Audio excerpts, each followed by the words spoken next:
Hello, and welcome back to 10 out of 10 with Watch Again with Lorna and Russ. Hello. Since this week is our second last of spooky season, we're giving you one of our favourites, and I really, really hope we do this justice because I have so much to say about this movie. We're giving you The Exorcist. Yes. Ross, hit us with your push. Right, so it was released in December 1973, Boxing Day, I believe it was. Hey, Don't know why, but there we go. Directed by William Friedkin, legend. I have so much patter on him, by the way. No, fair enough. Starring Ellen Burstyn, Max von Sydow, Jason Miller, and the almighty Linda Blair. Oh, yes. Budget of 12 million and a box office of 441 million. That's fucking crazy. Right. And a runtime of 122 minutes, although I think that's a director's cut. Aye, perfect. I think that's the one we've got, eh? Yeah, aye. General overview of the movie. Lassie gets possessed. Everything goes horribly wrong. Aye, pretty much, aye. Yeah. Aye, best you can do, cool. I mean, there's like so many like subplots, and then when everything links in together, you're like, yes. Aye. So, this is definitely up there with one of our favourite horror movies, like, ever, straight up. I mean, I would argue this is one of the best movies ever made. Oh. Like, out with horror. Aye, like, hands down. Fucking hands down. Yeah. Like, this movie is... I remember the first time I watched it, and I was terrified. Like literally, I'm not joking, and this is not an exaggeration. My dad showed me it and was like, you better be alright after you watch this. Because, like, do you know what I mean? He'd been talking about it, like, for ages. Like, me and my dad used to go for walks, and I used to ask him about, like, different movies, and he would basically tell me, like, plots of movies. And he told me about The Exorcist for ages, and I'd been badgering him, being like, please, please, please let me watch it. Please, please, please. And because he was talking about when he went to see it at the time. Yeah. And he was like, worst experience of my life. Like, at the time, went to the cinema, was like trying to be cool, and was like fucking hating it. Like, just, he said worst thing he's ever, like, worst time in the cinema he's ever had. And I was like, please, please, please, please, just let me watch it. I'll be big and brave. I think I was about 12 or something. And he was like, right, but if I let you watch it, you better not be up your arsehole about it. Like, I don't want you, like, pure ruining it or nothing. Like, I don't want you getting that wound up and getting in your head about it. And I was like, no, Dad, I promise I'm going to be so good. I'm going to be so good. And we sat up and we put it on. And, like, my dad was like, just don't talk for the next 2 hours. Just sit and watch it. And he turned every light off, right? Like, I'm talking like, do you know, I don't even know where my mum was. My mum must have been like away for the weekend or something, because I remember it just being me and my dad. Every single light was off. Like, the living room door was shut, so there would be no distractions, like, for any mad. We used to have one of those, like, Glade things in the hall that went like, shh, every like, hour, right? And he shut all the curtains, and there was, like, nothing, right? Even shut, like, the kitchen door, so there would be no noise from outside. Yeah. And he was just like, don't talk for 2 hours. Put the fucking movie on. And I just remember, like, being, like, was on the opposite couch from my dad, and then, like, by the end of this film, like, 12 years old on my dad's knee, like, no! Like, no, freaking the fuck out. But see, because I'd said to my dad that I would be, like, so big and brave about it, see, going to bed that night, oh my fucking God. I had like all the lights on, and I was just lying there, and then my dad's like, you alright? I freaked out, and I was like, no, absolutely fine. Fuck's sake. Honestly, man, Big Drew knows how to set a scene, man. Like, oh, that's class. Do you remember when you first watched it? Yeah, again, it's probably just going to be in the house. Aye. Like, this got Auntie Angie written all over no, it. I believe it would have been one of them when it was on TV. The edited version. I mean, Matt and Angie used to love to scare the shit out of me, but there's differences between, like, a toy spider and then showing you something like this. Yeah. But, I mean, it's always end up a Friday night when my cousin used to stay and my dad was sleeping, and it'd be like, whatever was on the telly, like, oh, what's this? Aye. And just absolutely shat myself. Aye, 100%. And, like, this movie stands up so fucking well. Like, the fact that it came out in 1973 and is still terrifying in the year of our Lord 2025, do you know what I mean? Like, and we've seen, this is another one, like, remember when we did the Dracula episodes and we were like, Dracula's probably like the most thing we have consumed, whether it's through TV, movies, books, yada yada. Plays. I think this is the second one because we've seen the film, both versions. We've read the book, audiobook. We went to see the play. Oh, the play was fantastic. Oh my God, Trips, right? We're not even getting into the movie yet, right? When we went to see the play, this was another one, right? I need to remember that I'm not a big, strong boy, right? I'm a teeny little boy, right? And live theatre is fucking terrifying, right? When you're going in the right context, right? So we went in and it was all like whispering all around, and mind there was all the like candles in that. Yeah. And then like just as the play's about to start, there was this like slam and everything went into black, and I was like, huh? I swear to God. And when I tell you, I sat on the edge of my seat the entire first half. Like when we went out at halftime, I was like, "You all right, Ross? Are you enjoying it? Do you want to go home?" And you were like, "We will not go home. We're going to finish this." I was like, "Okay." Do you know what's even better is fucking help us, Uzu, wrap it. But at the beginning, so as you said, went quiet, but then it was just like this, like hit you with a ray of flashing lights, like flashing white light. And as I looked to the left, like just to see how you were doing, there was a guy going up and down, like on the left hand side. And my first thought was, if she's not clocked that, I'm not telling her because she will shit a brick. And honestly, like, shout out to that production. That was fantastic. And shout out to big Ian McKellen, who played the voice of Pazuzu. So fucking good. Yeah. So good. And even like on stage, they did the 360 head turn. Yeah. And like, obviously it looked a bit janky, but I was sold. I was in. I was here for it. Do you know what I mean? Oh, I thought that, like, the production of that was fantastic. 100%. Like, I cannot fault anything that happened in that. Because we came home and just watched the movie, like, Yeah. straight after it. Do you know what I mean? Oh, no. Like, that, I was so freaked out. Now, I'd seen this movie so many times, like, finished the book and all that, and that play pure fucked me up, man. It felt like the first time I was watching The Exorcist again. Yeah. So, like, highly recommend if The Exorcist play comes back to any of your towns, please go and see it. It's fucking amazing. Aye. Like, just going on to, like, being terrified and that. Like, see, when I was doing my research for this, see some of the, like, stuff that came out at the time about this movie. Like, there was people vomiting in the cinema. Yep. Audience members fainting. Yep. Like, and running out the theatres in terror. Some theatres had to hire paramedics. You bastard, I've got that in useless information. There was certain theatres where ambulances were just parked outside them permanently because people were freaking the fuck out so much. And I did the same. I wonder if you've got the same as me. Bastard, man, you've jumped into my useless information. But, like, apparently the bit that was freaking people out the most wasn't even, like, the exorcism or, like, the possession or anything.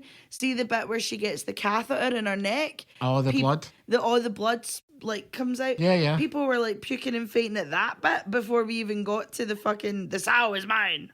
But I think it's just because it's so, like even all this is, like, deeply unsettling, like, realism.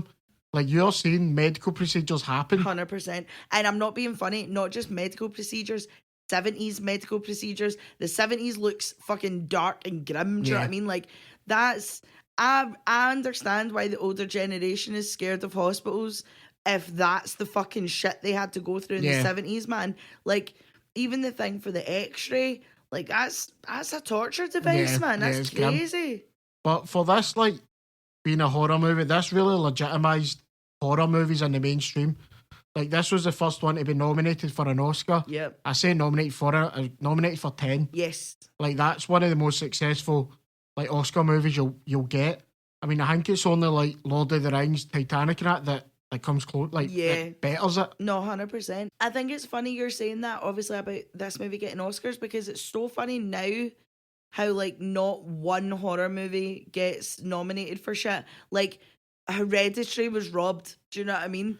Like, Midsommar, robbed. Like, especially, what I see in common with these movies is that, like, The Exorcist is a story about these four people, right? You've got Chris, Reagan, Father Karras, Father Merrin, 5 if you want to throw in the fucking detective, right? Yeah. Like, but they all have like their kind of separate stories going on before they all intertwine, and it's like these are fleshed out characters with their own issues, their own dramas, like before we even get into the demonic.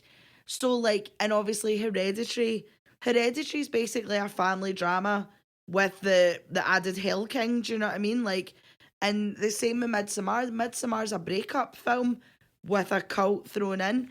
So it kind of baffles me, especially the now, maybe a few years ago, but the now anyway, of this period of like elevated horror, why some of these stories aren't being recognised the same way The Exorcist was. Do you get what I'm saying? Do you know what I think the problem is? Is that... You're going to tell me, Oh, well, you know what? I won't. No, Podcast done. Fuck off. No, shut up. Give me that nonsense. Give me two. I just think that the fact that none of them in the 50 years since this came out has done it better. No, I totally agree. And funnily enough, I've got a wee bit about that. Like how... Oh, do you? Aye. Imagine having notes in a podcast. Shut the fuck up. Don't get white. But like, out of all of the exorcism movies that we've seen, right, like this movie set up the blueprint basically for how a possession movie or an exorcism movie is going to go. And like over the years, nothing has come close. Even like the exorcism in this movie is the last 9 minutes of the movie. Like you've got 2 hours and 9 minutes of an exorcism and yet it fucking hits. Whereas loads of modern ones, it's like, oh my god, like the only ones off the top of my head that I'm like, that exorcism was cool was, do you remember that last Exorcist or last exorcism, the one where they live in like a barn and they're like, oh yeah, that one was really cool because she was like fully contorting in the barn. To be fair, I haven't seen that movie for years, but that's the first one that comes off the top of my head. Even the exorcism of Emily Rose, where she's in the barn and she's like screaming and talking and all these voices and stuff, but I don't know, like nothing, like, I mean, that Al Pacino one was shocking, but for a movie that's made the blueprint, no other movie's held up to it, do you know what I mean? And this movie has given you in stone of like A to B to C to D, and no movie has held up to it at all. The reason I think no other one comes close though is because you don't see a lot of like demon shit and exorcism in this. No. Like you literally get, I'm going to say a rough estimate, about 15 minutes of demonic stuff.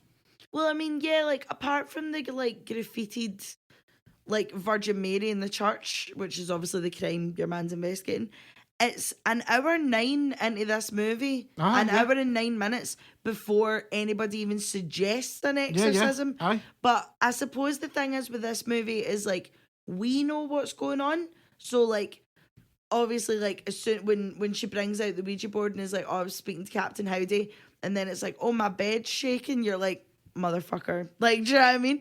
But I don't know if we think that though, because we are now, I don't know what audience in the 70s would have thought, but we obviously know that weird shit's happening because of the Ouija board and Captain Howdy. But yeah, like there's no like actual, by the way, this isn't medical, this is demon, like, do you know what I mean, until that late in. And then even by an hour 9, again, you're still waiting another 45 minutes for the exorcism, do you know what I mean? I mean, that's the thing though, is that also at the beginning you get Father Merrin in Iraq doing the dig. Yep. It's he breaks open a statue. Now, obviously, I think within the books there's a bit more detailed explanations in them. Yeah. I think more the sequel. I'm not sure about, I've never read the sequel. I've not read Legion, but apparently, Yeah, so you can kind of get to that, but as you said, you're about 3/4 of the movie up until they get, alright, they need an exorcism done. But I think nowadays movies, they hit you over the head with it straight away. Yeah, there's a lot of like... They don't want a movie to build. I mean, as I said before, this was a 70s movie. Yeah. And they were allowed to take time to do this. But whereas now, is that you don't have that. It has to be like, within the first like 20 minutes, something needs to go down, is it? Yeah. That's not scary though, because all you see in this movie is people living out their lives. Yeah. Like, see like every medical thing they do, like it shows you, and fair enough, it's an angio thing, they put the fluid in to get the photos. Yes. Like, that's horrific. Yeah. But that's enough to be a horror itself, but it's the little, like, reflex tests and that they do. Like, you don't need to see it, but it just adds to it that it's like, right, we have exhausted every medical opinion here. 88 doctors. She takes Yeah. her to 88 doctors, and that's when they're like, we don't fucking know, by the way, do you want to phone a priest? Yeah. Like, And even better is that they only suggest that an exorcism because it could be mental, not that, oh, she's possessed by a demon. So even then, it's just like this might help, but then Yeah. obviously it turns out that is what she's like. She is possessed. yeah, totally. I can't remember what movie it was, but it was where she's possessed and she gets an MRI, and in the MRI there's like the ghost of a fucking demon or something. Oh, like that's that. I can't remember what it is, but Not the unborn. Is it the unborn? Deborah, no, It's not is the it taking taking a. a Deborah Logan? I don't know. Whatever. Aye. A horror movie. Somebody right, and Jesus Christ, look at me. Somebody hang on Instagram what the movie is. I know we're talking about 70s movies, Ross, but we're not in the fucking. Right into the PL box. Gotta work, see. I know why. But like that, yeah, like if they were making this movie now, and trust and fucking believe we're taking 10 minutes to talk about the new iterations. Oh, fuck yeah. But we'll wait till the very end. But yeah, if they were to make this now, it would just be so over the top and scalping you over the head with it. And it's so funny as well. Sorry, I don't even know if this is going to be in context, but we're getting every thought and opinion Yeah. out of my head right now, right? It's not like us to go on tangents. Come on, fuck it. But it's so mad how much this movie is like influenced, right? Like even now, obviously there is a score in this movie, but it's mostly tubular bells. But even like in The Exorcist, it's just this really low note, like one note, aye. really, really low the entire time. It's like the way it just builds fucking tension, and even like, see, even if you like looking at our guy Mike Flanagan, right? In Midnight Mass, that whole priest section where it gives you the priest's like backstory. Yeah, uh-huh. That's basically the fucking first 15 minutes of The Exorcist. Even to the point where like going full Exorcist is like a phrase, do you know what I mean? Of like, how no well were you? Were you just a wee bit sick, or did you go full Exorcist? And like even people that have never seen this movie know Reagan's face while the cuts, or know Power of Christ compels you, or your mother darns socks in hell, or like, do you know what I mean? Like, even after all this time, it's still just fucking great and like influencing all this other stuff. And oh, I just fucking love this movie. Yeah, there's not many movies that, like, when this was released, this like sparked debate amongst like religious like figures about like what exorcisms are. 100%. And like it was like quite a lightning rod for like every religion of people of like different faiths and that to come together and be like, what the fuck is this? Yeah, 100%. And they were arguing about is evil real in that? Like this, for a movie to do that, and this isn't a gory movie. It's not a jump scare movie. Nope. As I said, this is a pretty, up until like an hour in, it's a fairly mundane film. Yeah, 100%. Like it's just them doing their thing. Yet that's the second half of this just absolutely champs it, and it's unreal how that can happen. Like how this can touch so many people and be able to be like, right, it still stands up, and there's nothing that's I don't think there's any horror movies that come close to like how perfect this movie is. No, I agree. I fully agree. And like, yeah, like, see, even when we put the movie on, obviously, like, making sure all of our notes were perfect, yada, yada. We didn't even need to put the movie on. Like, we were literally 20 minutes into this film and I was like, I've kind of finished my notes. Have you finished your notes? Like, we just had so much to say about this movie. So, like, I actually dive into the film now, right? Well, I actually started talking about the film properly. The fact that the first 15 minutes of this movie has no fucking dialogue, bare minimum dialogue, right? Nothing in English anyway. No, like, and yet, like you say, it's just Father Merrin finding the head, like, of Pazuzu, like a statue. It's just a wee statue he finds. And then the first 15 minutes, like, obviously after he finds this, you can tell something's a bit fucky. There's, like, dogs going off their nut, Father Merrin's getting a bit woozy. And then there's this beautiful fucking shot of a big statue of Pazuzu and Merrin standing there, and it's like almost like a face-off kind of thing. Yeah. But again, we're 15 minutes in. There's been maybe 3 lines of dialogue, if that, and then we immediately jump into Chris McNeil. So like, but nothing's really been explained at this point. You're just kind of like, cool. Like, I think if you miss the first 15 minutes of this movie, that's okay, but it helps to see it. Do you know what I mean? I think if you know what The Exorcist is, see, especially if you watch this and you do a bit of research, Yes. you understand more. But as I said, like, they 15 minutes don't really show, like, they don't explain anything. Whereas I think now it would need to give you a big, like, oh, there's the demon, he's going to do this. But Yeah. this one is that, no, we'll take your word for it, you know what's going on. 100%. Like, yeah, they don't explain the demon at all. It's more just Merrin's face of being like, fuck. Do you know what I mean? Yeah. And like, you wouldn't really know anything fuck is going on until like the standoff scene. But yeah, exactly like you're saying, I can totally imagine it now being like, this is the demon Pazuzu and yada yada yada. Do you know what I mean? After that, we just immediately jump to Georgetown, where Chris McNeil is an actress and she's brought Reagan while she's filming. And then Father Karras is in the audience watching Chris McNeil film her scenes and stuff. And it's like, we're already linking everyone together in like such a seamless way.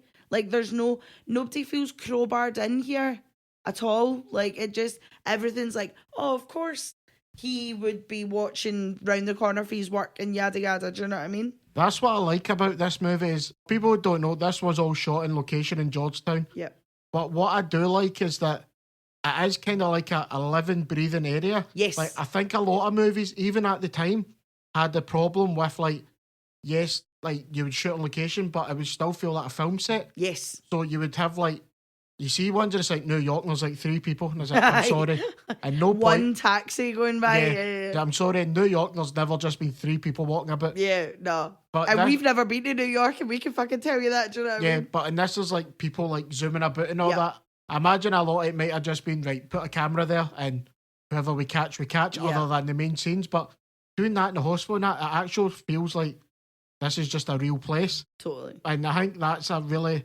Because I think Freakin', he done a lot of documentary stuff. Yes, that's kind of his style. Yeah, so that really like fits into the way he wanted this movie to be done. And like, it's just beautiful how you can act, like, you could be there and like you wouldn't be at a place other than like some of these actual belters. Oh, 100%. I think the fact that Freakin' films his movies in that kind of documentary style, like, without sounding thick as fuck, this is a real film. Like, you feel like this is really happening. Do you know what I mean? Like, again, I realise that is the most fucking stupid sentence that's ever came out my gob, but do you get what I'm saying? No, I agree with you. I mean, fair enough, we're not like in America, but we've all been to a hospital like that where it's just like very sterile and like very like just, it's just the way it is, like all hospitals. But you watch movies getting filmed and there is the cordoned off line with the extras and then you guys just watching. Like, you have been in a situation where in Father Karras' place you've got like maybe an older member of the family who's kind of no really with it anymore. Like, do you know what I mean? So like, everybody, as much as Chris McNeil is an actress and Reagan is possessed, everybody has something that you're like, oh, okay, like I could put myself in their shoes. Do you know what I mean? Yeah. Apart from the actual possession, that's never happened to me. But like, no, yet anyway. Don't, man, I'm feared how many times we say Pazuzu something fucking dodgy. Oh my god. Good story about that. Yeah. Okay, I totally just forgot. We watched The Exorcist, this is ages ago, and Ross was like, I actually don't want to tell this story in case something breaks or something. I'll tell it, right? So we're watching it and I was like, I'm good pals with Big Pazuzu. And you're like, no, don't say his name. Don't bring the fucking juju into my gaff. So what we did, I got up, bald as brass, like, I'm no fucking scared of demons. I ain't afraid of no ghost.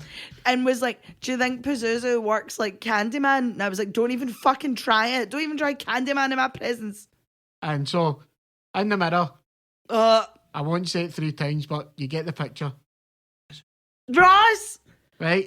So, what happened after that, Hen? Your nose burst open and bled everywhere. Yep. Literally 30 seconds after he said the name 3 times, like, literally turned around, looked at me, and now you never get nosebleeds. Nothing is ever wrong with you, ever. That was my first nosebleed ever. Yeah, and I swear the two is like putting tissues up Ross's nose. We were like, let's just sit down and do you know the Lord's Prayer? Because I don't know if I do, and all this kind of shit. Like, I was so freaked out, and you, as much as you're bold as brass, you were a bit like, well, okay then. Oh, I just thought the timing was amazing. I mean, oh, you fucking arsehole, man. say that in a heart attack at 27. Fucking fantastic. Fucking me and Pazuzu are fucking tight. Fuck up. Fuck Doink. up right now. What doing? What doing, Pazuzu? I don't know how audiences took it in 1973. I wasn't there, right? But see, in Chris and Reagan's house, when Reagan's like painting all her wee plaster models and that, right? And then Chris is like, oh, Ouija, have you been playing the game? I swear to God, every time I'm like, oh my God, terrible idea. And it's like, I don't know what people's relationship to Ouija boards were in 1973, but as soon, if I was anywhere and anybody whipped out and was like, oh, there's a Ouija board. Oh, I've been talking to somebody on that Ouija board. Fucking burn it. Like, no, go away. As soon as that came out, I was like, oh, it's a fucking terrible idea, hen. Because even like, after obviously we finish the Father Merrin scene and it goes into Chris, immediately as soon as you're in Georgetown, you're hearing like the scratches in the ceiling and the rumblings, and Reagan's room is freezing. Like within the first 5 minutes of meeting Chris and Reagan, there's that, and she's like, oh, it's rats, and our house people are like, there's no rats, we've been checking. Yeah. And then she goes into Reagan's room and it's fucking Baltic, and it's like, well, okay, we know something fucky's afoot. And then as soon as the Ouija board comes out and Reagan's like, Captain, how did you think my ma's pretty? Shut the fuck up and put that thing away. Stop it. Stop it right now. Yo. See, like, I'm not joking, right? My nieces were up earlier on. I have a Ouija board, like, pillow, right? And the two of them are sitting there being like, Ouija, is Auntie Lauren's house boring? Or whatever it was they were saying. And they're, like, moving their fingers across the pillow. And I was like, stop it! Like... We're not fucking about. I do wonder if though, like that had the same effect back then, because obviously the 60s and that used like they're kind of like this sweeping movement of like spirituality and all that. Yeah. Like it wasn't just like the Catholic Church. Like, yeah, that was not waning, but no, but I know what you mean. You've got like your new agey kind of stuff coming like, in. Yeah, people were turning to other ways. So I wonder if like the Ouija bit really had people, because by all accounts, it is a kids' game. Aye, no bother. So I don't know.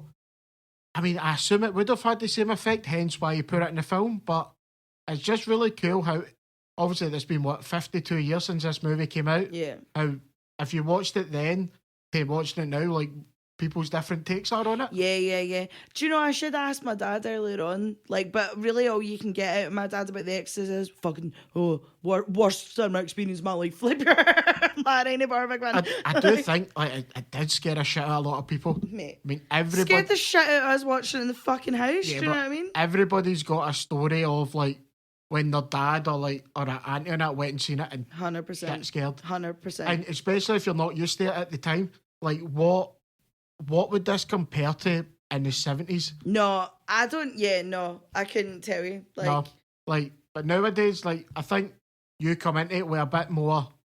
You're a bit more hardened by what you see nowadays. Yeah. And I think we might suffer from the fact that, like we were saying with Psycho, and that we've seen every parody. Yeah, because even if all you've seen is the first 5 minutes of Scary Movie 2, you've seen The Exorcist. Yeah. Do you know what I mean? Like, that makes them a bit Amityville Horror. Ah, fuck, that's a don't get me started.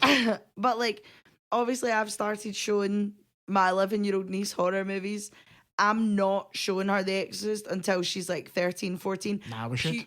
Shut up. Purely because I want her to like get it. Do you know what I mean? I don't want her to be like, oh, this is boring, and then something kicks in. Like, I want her to be old enough to like sit and be like, fucking watch this and shut up. Do you know what I mean? No, we need to scare the shit out of her. She's getting a bit too big for her boots. I would need to humble her. Yeah, like, I think that's what we need to do. What, just straight up Exorcist? Straight up Exorcist. Fucking hell, that's right, fair enough. Well, if she doesn't sleep, it's on you. Ask her mum first, obviously. Listen, no, don't even bother, and then just send her up the road, and then when Carol phones up, like, I'm just going to hand you over to us. Yeah. So, moving on to kind of Father Karras's patter, he is and I don't know if he's original, because there may have been other characters like this in other movies, but he's your kind of blueprint for priest who's losing his faith, and he really falls off when he cares for his mum, and then his mum gets put in a hospital and dies. Like, oh, Demi, why you do this to me, Demi? And like, that's really when he falls off, because he's like, I don't have faith. I've just lost my mum. And Chris McNeil's like, by the way, I need an exorcism. And he's like, I don't know if I'm your guy. Like, this is after Reagan has pissed on the carpet at our Moss party, getting tested for like behavioural issues and getting put on like Ritalin and all this kind of stuff. Brain issues, like they think it's like a temporal lobe tumour thing. They go through every medical issue. She's getting spinal taps. She's getting, turn it up to 11. Stonehenge. She's getting every medical procedure you can think of. 88 doctors don't know what the fuck is going on with her. And they say, listen, exorcism. And then Chris goes to Father Karras and he's like 6 months in a mental health asylum. And she's like, are you fucking joking? See, I think Father Karras is the most interesting character in this. Too. Because not only, as you said, it's like that good old Catholic guilt about being like, not neglectful of his mother, but he feels he can do more and he's he wants busy, more. do you know what I mean? Yeah. But you're kind of coinciding with like the scientific and religion. Yes. Because it was the church that put him through Harvard and all that. But yeah, to become a therapist. Yeah, a psychologist who, like, it's quite funny. He's a psychologist to other priests that are losing their faith or having issues. Yeah.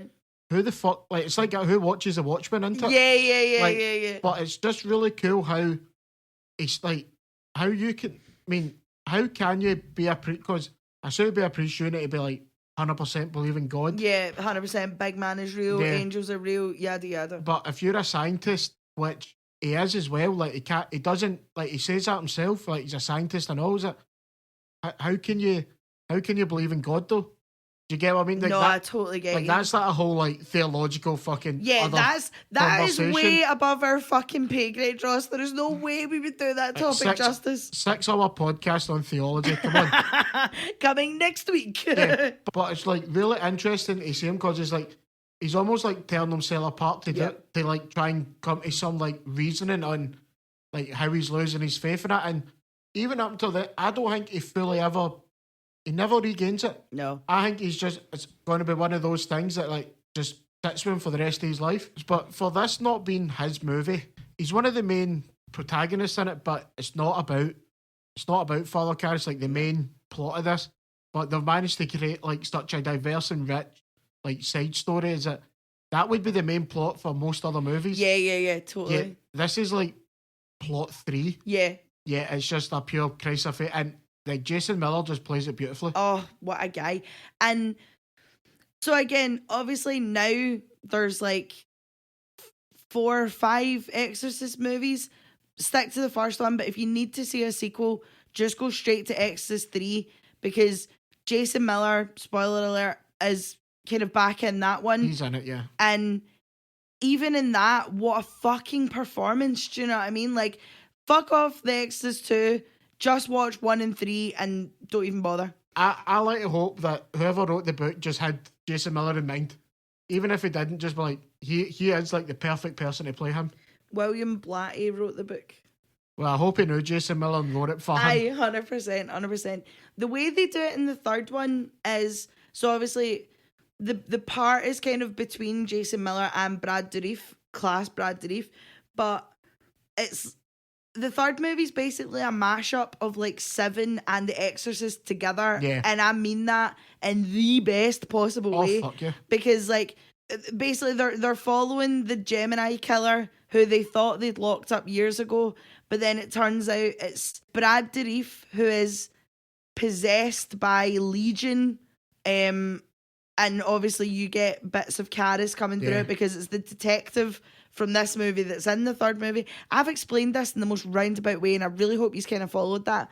But yeah, the way they do it, it kind of jumps between Brad Dourif and Miller. Yeah. And fuck me, man, what a film. Like the standoff between them in the prison cell is just... Yes. Like, the actors, it's... Because as you said, it's the detective and the priest. Yes, Father Dyer. Yes, from the end of the first one, it's in the third one. Yeah. But it's different actors and that, but they really capture both of them. Absolutely. Like, it is a bit more cheesy. Like, they've kind of fleshed out the cheesiness of this one, but honestly, like, it's just a great movie as well. 100%. Fucking love the two Exorcist movies. Yeah, man, they're so fucking good. Every other one, get it to fuck, but we'll save that rant for the very end because we have so much to do.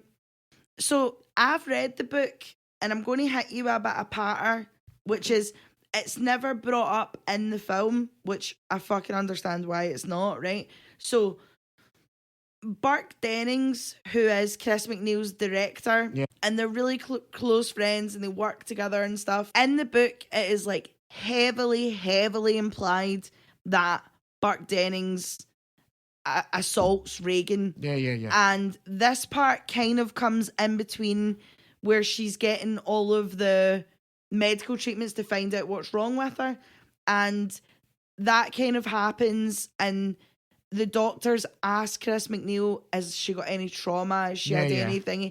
And Chris McNeil's like, no. And then the next part is kind of the first bit in the movie where you're like, something is seriously fucked with Reagan, where it's like, the soul is mine, like that kind of thing. Yeah. But obviously within the film, Burke Dennings is obviously in it, but they don't mention any of that at all. Yeah, it's totally been removed from the... And they just say like, oh, maybe it's like split personality disorder or something. But the reason I bring up Dennings is because he's basically the death that kicks off the second part of the film. Do you know what I mean? So Dennings is like thrown from Reagan's window with his neck spun all the way around. And the detective is like asking Chris, he's like, is there any men in your house that's like... could do this? Yeah, like, because there's no way like a 13-year-old girl could do this. Do you know what I mean? And in the book, he more suspects the Swiss family that work there. And he like follows them about and stuff like that. And it's got nothing to do with them, but they've got their own. Like, see if you think there's a number of subplots in the film, wait till you get to the book. There's about 10 fucking subplots in this thing. But also, highly recommend the book because I've got it on Audible.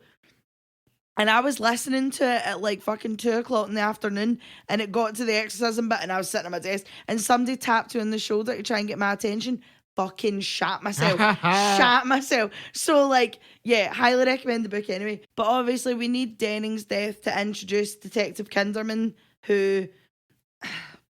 his shtick in the film is just like, oh, I'm a detective that loves movies, and he tries to like bamboozle everybody into telling them and stuff. Me personally... I could do without the detective. Like, I feel like the detective has more to do in the book, but I feel like in the film, if you had to edit out the detective, you would. Do you know what I mean? He's a bit weird. I mean, going on about the assault stuff, now, I did have a bit about that, but I didn't know whether to include it because it's not in the movie. Yeah. But there was a whole point, and it was very wanky, is that how the way she, like, if you don't know, she simulates masturbation with a cross and that. That's the next bit I'm getting. How this was kind of like asking for help for what's happening. But it was made into like, oh, it's a demon that's done it. So there was all these whole like these themes of it and like really deep in it. I was like, I don't know if I want to put that in because it's not in the movie. No, you know I know. What I mean? There's also like themes of like, I mean, it happens when she's 13. Do you know what I mean? It's like, do girls hit puberty and become fucking a satanic demon? The answer is yes. Like, no. There was a whole bit about the puberty and that, and I was like, I'm probably not the voice on that because that's I know the thing. nothing about that. Yeah, I feel like you can watch this movie themeless, if you know what I mean. Like, you don't need to know anything and just be like, that was a really good movie. But if you want to look into all that kind of stuff, wire in. Do you know what I mean? I also think in the eyes of like super misogynistic 1973, like, fair enough. Do you know what I mean? Of course, there's going to be more of like her sexuality is awakening and she's starting a period and yada yada. Like, just fucking. See, they were taking it more as it was not awakening, as it was getting taken away from her. Yeah. But yet again, I'm not the. I can't say it. Like, I'm pretty sure I've not even hit puberty yet. So, like, your beard begs to differ, Ross. Oh well, who knows? I was looking, I was like, nah, I'm going too deep here. Like, I'm going like right into a spiral here. It's but that's the thing though with this film is like you really can go off into these tangents. Oh, yeah. Like, you can come at this movie from so many different directions. You can go into depth on every subplot and the 100%, yeah. meanings and metaphors and shit. Like, this is why this movie's so fucking good, because you can watch it as just a straight up, this is a scary film. Or you can be like, oh, this is that and this is that and yada, yada, yada. Do you know what I mean? Like, that's one of the things. This is one of the few movies that I want to like Yes. really get into everything about it. yes. Just at that bit, and I was like, nah, fucking, Aye. I'm going to my bed, man. I am not the voice of Yeah. women on this one. This is the point. We're about the hour 9 mark when Yeah. that starts to happen, because she gets an exorcism suggested and she brings doctors into the house to be like, gonna go and check if my Wayne's fucking get split personalities. And this is where we get the, you know what she did? Your cunting daughter. And like, fuck, like, if any movie has an absolutely fuck that scene, that could be a new category. But if any movie has an absolutely fuck that scene, this is the scene. This is the, no, like, this is when the head goes, the first time the head goes, like, Chris is getting flung about the room. Like, see after this, where Chris is, like, obviously a broken mother and, like, chain smoking like fuck. No fucking wonder. Like, nobody can tell you what's up with your Wayne. Although, hello, demon. Yeah, everybody knows. The movie that you're making can't be made anymore because you strongly suspect your mental daughter murdered the fucking director. And your ex-husband won't even phone her. Like, you, like, no one is helping you. Do you know what I mean? I'd be stressed out my tits, man. Just another belter for this movie, though, is because although you see Reagan and Chris and that happy, is it? Reagan's alone a lot of this movie. Yeah. Like, up until when she starts getting sick, I feel, as I do air quotations at audio podcast, I get it. But it's like, she was herself most of the time. Yeah. Like, Our mum was like, oh, aren't you lucky your birthday's a Sunday this year? I'm not working this year. And it's like, man, that's a fucking sin. Like, she spends a lot of the movie with Sharon, like, our minder, I don't know. House, Sharon kind of seems to be an all in kind of thing. Like a babysitter, even though they've got, like, home help, like, not home help, like, help in that in the house. Yeah. It's just very weird, but that, or as you said, her dad doesn't want it today where not even a phone call, do you know what I mean? So, that is a lot of, as well, they say with Ghost Nut, if you're going to do it, you need to do it to somebody who's alone. 100%. And, like, Reagan was the perfect hit for it. 100%. I do realise we're kind of jumping about in this episode as well. That's what we do. Yeah. Do you know that we were pure like, I really hope we did this movie justice. And I don't think we have, but cool. Do you know what I mean? Like, I hope we have. But this is where Chris and Father Karras discuss the possibility of an exorcism. And Father Karras is like, fuck off. But, like, this is where Father Karras goes into the room and gets the pea soup, like, puked all over him. And even after getting pea soup and her being like, your mother's in here with us, like, oh, helping old Rhoda boy father, like, do you know what I mean? Like, she's saying things she couldn't fucking know. She looks fucked. She's puked pea soup on you. And he's still like, I don't know. Like, I don't know if that's the thing. But he's a good sport and he brings his tape recorder up and stuff. And when he hits her with the holy water, she starts speaking in tongues. Well, he thinks it's speaking in tongues. It's English in reverse. And it is the demon crying out for Merrin. After he finds out the demon is like crying out for Merrin, he's obviously on the hunt for who Merrin is.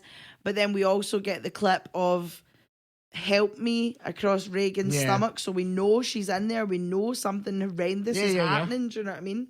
And then this is not just the most iconic part of the movie. I would say this is the most iconic part of cinema ever, where fucking Bold Boy Merrin gets out the taxi in front of the fucking light and it's just the silhouette in the house. Oh, every fucking time I just want to like throw money at my screen and be like, yes, again. Yeah, like just the production and everything. I've said it before, like, how do you come up with that and just like, oh, that's so fucking good. 100%. And again, that's the fucking poster of the movie. Like, do you think when they were filming that shot happened and it's like, that's the poster, the t-shirt, the lunchbox, like, do you know what I mean? It's everywhere, and it's not one of those ones that you get sick of. No, and it's also one of those ones that other movies have tried to parody or take inspiration from. Oh, Conjuring 3, I'm looking at you. And like, just no, you're not even hitting. Like, anytime anybody's beside a lamppost that's like, do do do do do do do. That's the beauty of it though, is that it didn't try to be like this shot. See, like in so many movies now, where it's like, right, this is the force bit, you're like, yes. Yeah. But like Avengers is bad for it. Yes. Every one of them has to have a big moment, but this is just a priest getting out a fucking taxi. 100%. And you're just like, take everything from me now. And if I remember, like that, the music kicks in, didn't it? And I'm like, oh my fucking, this is beautiful. 100%. Like, I mean, every t-shirt I own of The Exorcist, I'm pretty sure has got that on it. Yeah. But that reminds me, I need to find my Pazuzu one. Oh no, I that had to get thrown away. That was ruined. It was giving me the fucking fear. Do you know? I fucking love that t-shirt. I saw a really cool, like, there was like a jumper. I think it was on Killstar or something, and it was like a jumper with Pazuzu's face on it, and I was like, that's really fucking cool, but I don't want that. Do you know what I mean? I don't even want that on class, me. Man. It's really, really cool. We'll see what Santa brings you for Christmas, right? We'll see what Santa brings. Again, it's not, like, obviously to us watching the film, this is our fucking yes.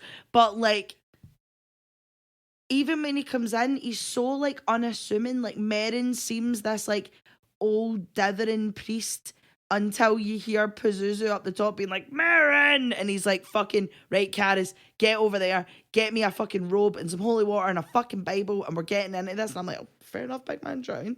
Then that's it. He's kind of like the equal to Pazuzu.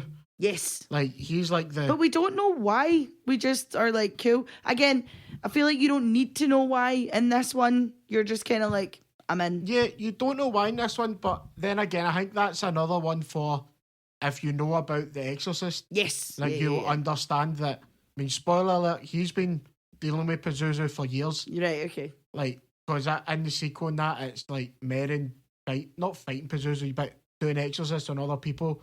That was Pazuzu. But what Pazuzu does that I think's really cool is he's not like yes, he's possessed Reagan, but he breaks down other people. Yes. Like, he's not really, he could have possessed anyone really, but it's just more targeting like other people because he's good at, like, he does stuff with Caris, he does stuff with like Steedal. Steedal. It's like, it's just like, oh, she's so layered, man. He's like an onion full of layers. The thing with Pazuzu as well is Pazuzu is a fucking bam up, right? Like, is any shots he can take, he'll fucking take them. 100%, aye. Like, he gives it to Caris fucking tight about his maw, and like you want to help an old Aurora boy Flora, like he's getting at them fucking tight, and even like when Merrin and Caris go in for the actual exorcism. Yeah.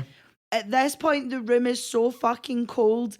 There's breath. Like, you can see their breath in front of them. And, like, immediately, like, Pazuzu doesn't even give Merrin the chance to fucking open the book and be like, Our Father who art in heaven. He's just like, fuck me. Yeah. And you're like, what the fuck is going on? Like, yeah, it's just that... Pazuzu is a fucking dickhead. It's just a great contrast between the three of them. Like, you have, obviously, Pazuzu that he fuck shit up, be a demon. Funnily enough, aye. Then Caris, who's like his face wavering. He's struggling with it, man, and he's also like the most like raw one, if you know what I mean. Like Merrin's like, we're going in, we're fucking calm and we're collected. Whereas anytime Pazuzu mentions his mom, oh Damie, why you do this to me, Damie? Fucking Caris is like knocking fuck it until we don't get out, do you know what I mean? It's like Father Merrin's this like stoic priest being like 100%. Right, we're here to do this. Like, he's unwavering in his belief. But he's also accepting, like this is real, this happens. Whereas Caris is still like, this can't be real. Yeah. Like, that's what I was talking about before. Is like, he's thinking logically when with stuff like this. He even says that you can't think logically. No. This is it. It's not you will find no logic within what's happening. So, like, you have to use your faith. Which, I'm not saying that it'd be a cool thing to have, but... What, faith? No, but see, like, the idea of going 100% into something. Yeah, no, I get you. I fully get you. Whereas I like unquestioningly loyal. Yeah. No, I'm with you. So you've got the two different types of priests there. Obviously, Merrin's a bit older and he's seen. I say a bit. He's a lot older in this movie. Aye, so like to actual he just fully commit 100% to something. Whereas I'm more of a Caris, like, Yeah, you are. I You need need to to- think everything through. it's not even think through it. I need to find reason and stuff, like why I married you. It also takes you 3 to 5 business days to like process anything. Yeah. Like I'll tell you something on like a Tuesday, and it's only by like the following Thursday you're like, what was that we're doing again? Like, do you know what I mean? Like, Yeah. it takes you a while to like for it to go through the machinery. Do you know what I mean? It's just, Why I married you? Fuck Aye. off! I am the greatest good you is ever going to get. I mean, Pazuzu will be fine. But it's just such another like contrast within this film, within a 100%. movie of a million other contrasts. 100%. The actual exorcism itself is so. Again, I know we said it at the start of the podcast, but it really fucking stands up against any CGI exorcism that we get today. And I don't know if it's like the simplicity of it. Do you know what I mean? Because it's just Karis, Merrin, Reagan / Pazuzu in a room. Fucking Freaking the mad bastard had the room refrigerated. Like, fuck. so, the stories about Freaking I've got and useless information.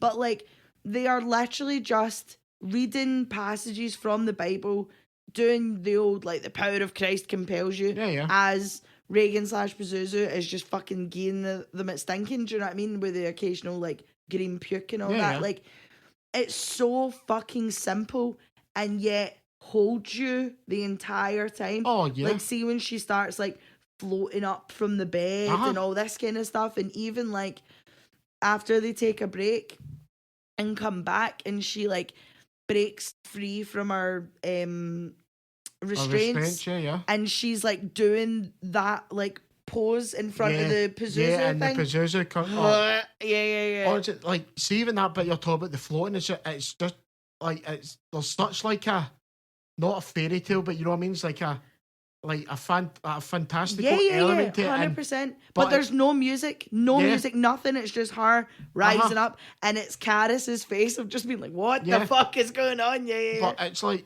for something being so, it would be done so silly in other movies, but 100%. this is like giving this 100% respect. Is it right? This is happening, but it's all within like just like this realistic world view. Is it? I don't understand how they can make something look like that. No, totally.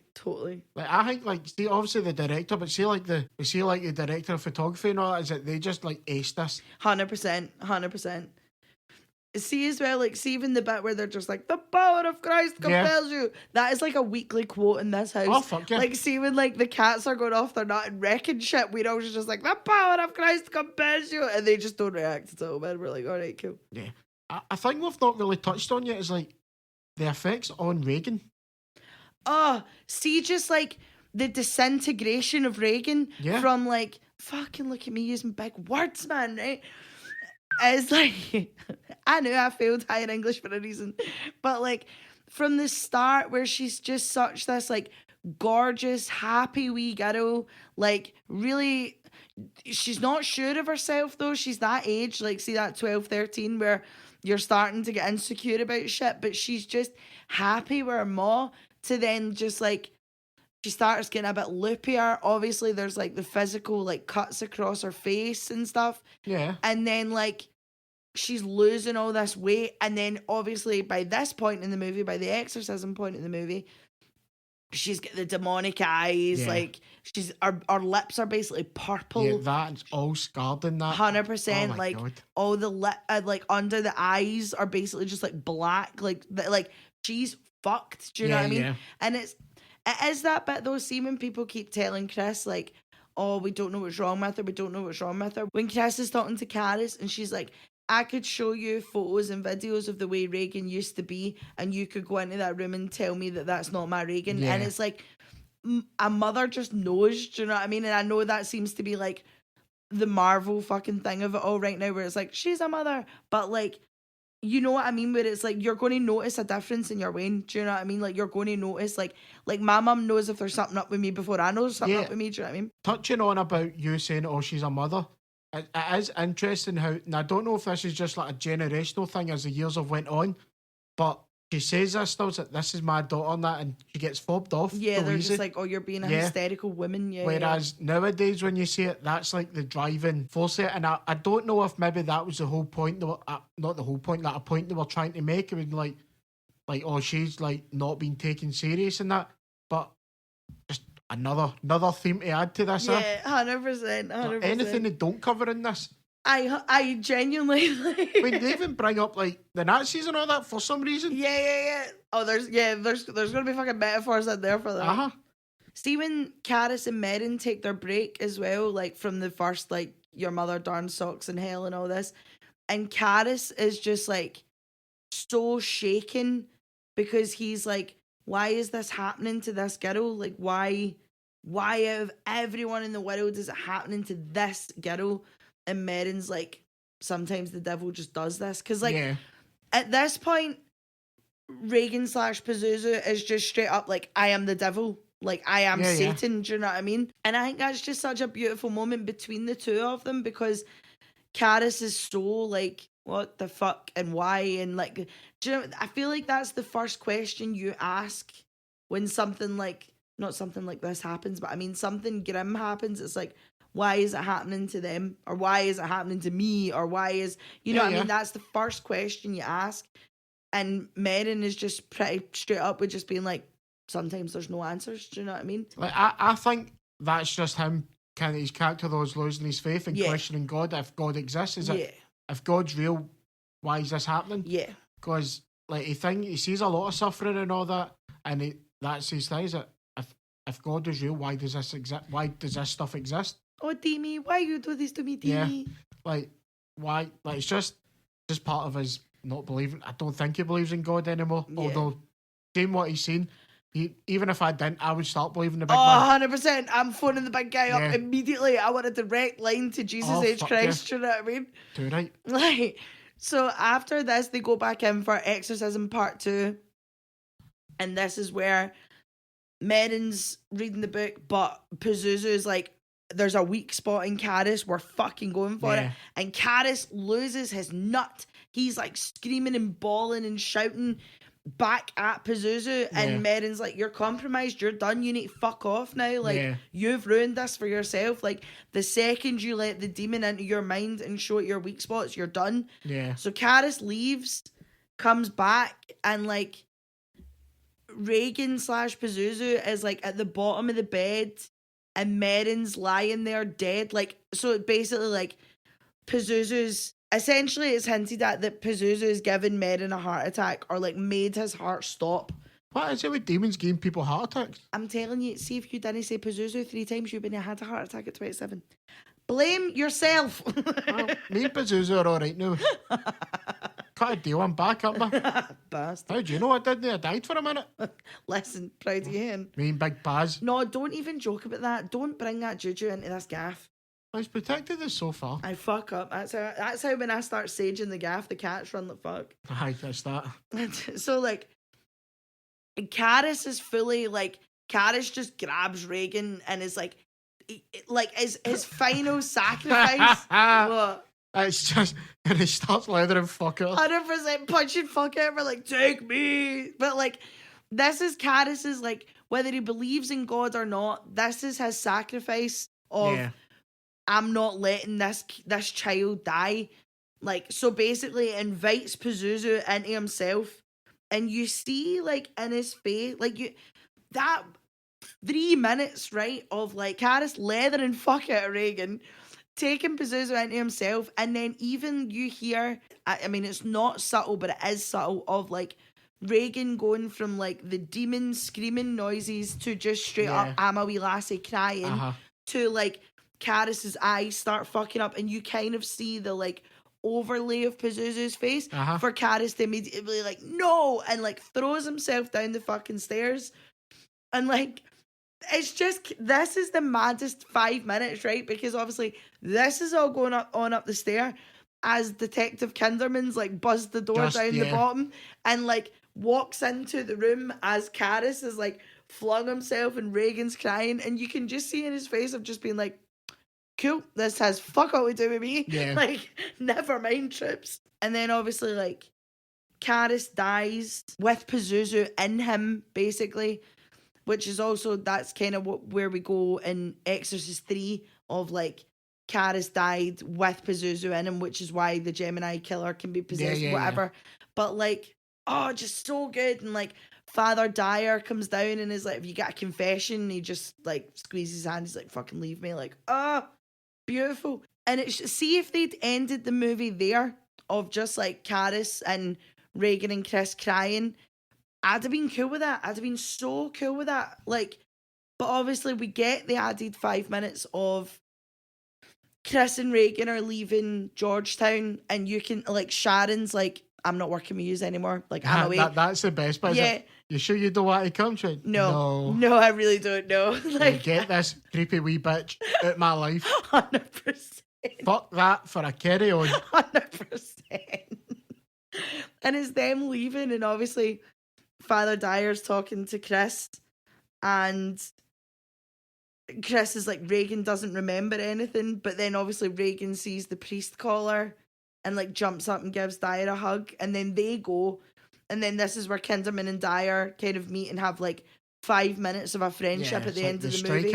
Like they strike a friendship up. Yeah, which then is in the Exorcist 3 shows that they've been friends for like 30 years and shit like that. Do you know what I mean? But what a fucking movie. Do you know what I mean? Like, you're shattered by the end of this film. Like, and I don't care how many times I've seen this movie, I have the same fucking reaction every time. I'll never get tired consuming any media on this. No.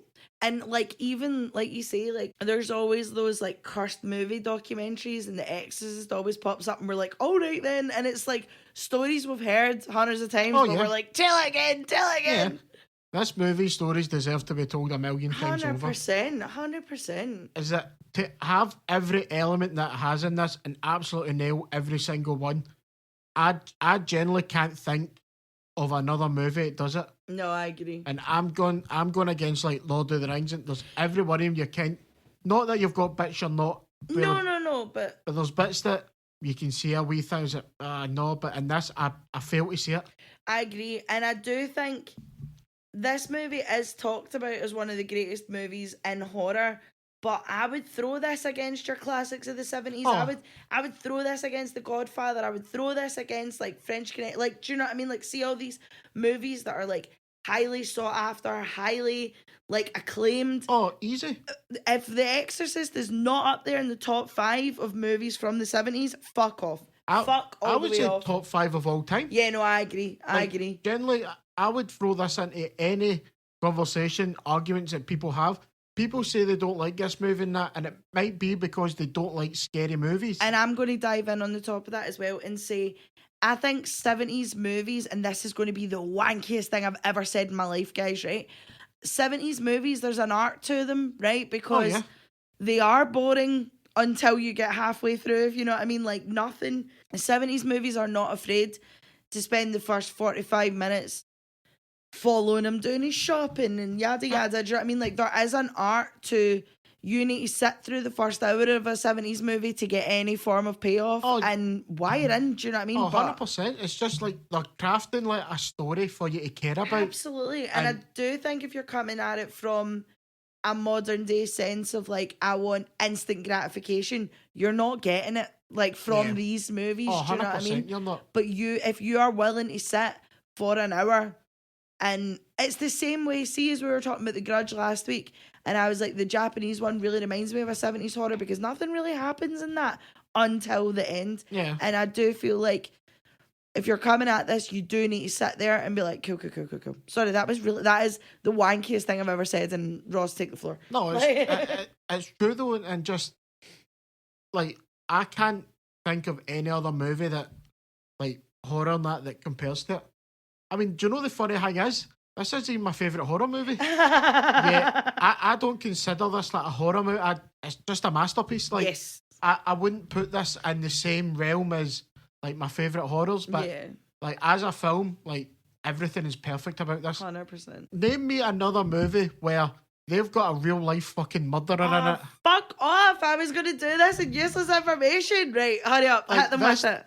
In the hospital scene where they're performing I believe it's the angio. I'm not a doctor. I Yeah, don't know the yeah. names. The dude with like the shit beard. He's a fucking real life murderer. Yeah. This cunt murdered people. I didn't know this until you told me this, but like, yeah, no, people look it up. Like, he's like a straight up Yeah. serial killer. And if this is one of those movie myths, like, because I've not looked further into it because I don't want to. Yeah. If this is real or not, this is a fucking so good. Aye, this Brilliant. is insane. This is fucking crazy. Now, know how earlier on we were saying that every other Exorcist movie's shit? Now is the time. So the second one, Linda Blair came back for, and shouldn't have. They wasted Linda Blair on it, and the movie's not good. It's your man, Richard Burton. Yes, it is Richard Burton, yeah. Big Ricky B. Big Ricky B. Ricky B and Linda Blair, it's more coming at it from the psychological thing, but they know something fuck is afoot, and Linda Blair needs to identify Pazuzu, whatever. It's not good. Don't watch it. She doesn't know. She doesn't have memories of it, but they think Pazuzu's trapped in her mind. Fuck up. But fuck up. It gets into the weird history of Pazuzu. Like Pazuzu and like these weird African tribes and that. Yeah. It's a shambles. Thingy's in it. James Earl Jones. James Earl Jones he's an African. I don't remember the name, but he's basically a doctor. Yeah, but like equivalent of the most like racist portrayal I've ever seen of anything in my fucking life, right? And then so just don't watch the second one. Third one, we've already said excellent. 7 meets The Exorcist, highly recommend. The prequels, The Exorcist Beginning. You have The Exorcist Dominion. And The Exorcist The Beginning, which are the same fucking movie. But the studios wanted a different version, so they got one of the directors was Paul Schrader, and the other one was a Renee Harlan. And I think I'm not 100% who done who, which is which, but it's basically one of them was going for a more Exorcist vibe, like the original. Yeah, like the kind of documentary feel of it, that kind of thing. Whereas the other ones, what the studio wanted, and it was like more jump scares and more in time with the way horror movies were, like of the time. I believe this was like. Oh, this was like a 2009 bad boy. Like this is. I think maybe even earlier. Yeah. This could be in your verses. Just saying. Fuck up. Absolutely fucking not. I'm not wasting a verses on those. But it's the two of them are basically the exact same fucking movie with the exact same fucking cast. But it was literally just because producers were fighting, they just released both. Yeah, the studio wanted a different take on it. Yeah. Like it's just for the first and the third one being great. I don't get how you can fuck up. I mean, to be honest, this might be a hot take. The third one should never exist anyway. I agree. Because The Exorcist should be a standalone. I agree. I do agree, but studios be studioing, do you know what I mean? And they're like, this has made us a ridiculous amount of money, let's get this franchise, do you know what I mean? I get that. I mean, even though you've got a book, but you don't, just leave it alone. I would view The Exorcist as a standalone. Yeah. Until modern events where David Gordon Green, who is a hot topic in this household, signed on to do 3, make it a trilogy. So we just had Exorcist Believer last year. Ross, give me 2 wee seconds and then you can wire the fuck in, right? No, I just can interject for a second and say, as you were saying, like up until modern times, but at Blumhouse, Universal spent $400 million. That's fucking crazy. Yes, on the rights to The Exorcist. And this is now you and me have had this rant several times. But now we have microphones, right? Yeah. Now, if you are going to pay that much money for the rights to The Exorcist, you better fucking make sure your movie's good. Do you know what I mean? But they gave it to David Gordon Green, who, personally, I can't be fucked with the guy. I liked the first Halloween, and that was about it. Yeah, he's... The first Halloween, yeah. The second one, No. The third one I can take a little bit of, but yeah, he got lucky. I'm sorry. You should not be putting $400 million to buy the rights. Yeah. Then you're spending, $100 million on making a movie 100%. plus everything else.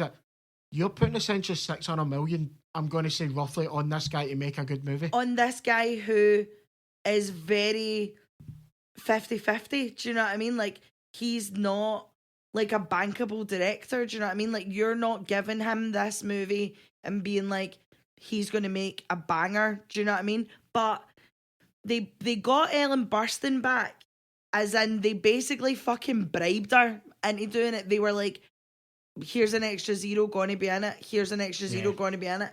And the rest of the cast is people that you know, but they're not like, I would say the rest of the cast is like maybe a C or D lister. But again, I didn't mind that. I didn't mind it because obviously Leslie Odom Jr. has a special place in my heart from Hamilton alone. Do you know what I mean? But oh my God, this movie was awful. And you, me, and Veronica went to see it because we were like, we were fucking hyped. The three of us watched The Exorcist the night before. We were fucking hyped. We should have got the clue from the second trailer where she just keeps screaming the body and the blood for about 10 fucking minutes. See, I don't mind that.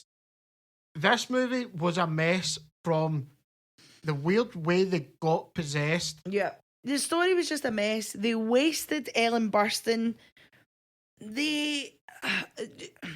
Even there's like a part where, so in Exorcist Believer, the kids go missing for 3 days and come back possessed, right? Like they go into the woods possessed. And there's even all these weird bits of like, when they're looking for the kids, there's all these kind of weird fucking pedo homeless guys. I don't get it. Yeah. And then even when one of them's possessed and Ellen Burstyn shows up and is like, I know you, you're Pazuzu. How the fuck do you know? You didn't know any of this. Like from the original Exorcist to Exorcist Believer, you didn't know she was Pazuzu. No, like, not at and all. even like, now, I understand trying to be like you don't need to crowbar in the Ellen Burstyn's badass, right? You don't have to crowbar it in. Like, we just watched The Exorcist. She's fucking great, right? But see that line where she's like, they didn't let me in for the exorcism because I'm not part of their fucking patriarchy. Now, listen, fuck the patriarchy, but you don't need that. You weren't getting let in because you were going to be far too emotional. Like, and that's not emotional as a woman. I'm talking emotional as like a mother. You're not going to watch your kid going through this. No. Karis get kicked out for getting emotional about his mum, and you're telling me that you would have stood at the back and been like, I ain't bother marrying you, fucking wine. Fuck off. They ruined Burstyn. They fucking ruined her. I disagree in the sense of that people seem to give Ellen Burstyn and Linda Blair like a free pass on this stuff. Now, Linda Blair didn't want to be in the second one until they offered her more money. Yeah. She could have said no. Like money talks, man. No, money I get talks. that, but see if that's the case, like, because take out the Linda Blair, because she was still young in that, right? Fair enough. Ellen Burstyn in this gave the most cardboard. Oh, she phoned in. Yeah. And that's not a writing or directing problem because David Gordon Green or anybody's not going to say to her, you can do better. Yeah. And so I can see why it annoys people, but she doesn't get I think she's as much to blame for that and as David Gordon Green and anybody else who had decisions in this film. Yeah. The cool idea that they had, right? So they've tried to instead of just having, they've tried to up the Exorcist by having 2 possessed girls instead of 1. Yeah. Which again, I didn't need but cool, do you know what I mean? Because that lassie was really fucking annoying, right? And then, sorry. I thought the kids were good. I don't have an issue with the kid, and I think it was just the movie in general. Oh no, like the movie had a lot of weak points, but I think the kids I tried to add a good dynamic with. You can have the two of them bouncing off it. You're playing off each different like parent, and as you see the movie, you kind of like Leslie Odom Jr.'s character had a choice to make and yada yada. But it's like it had like nuggets of good ideas. Yes, and the other nugget of good idea that I want to, it's so annoying, right? So they want to bring in different types of exorcists, right? From different types of religions, right?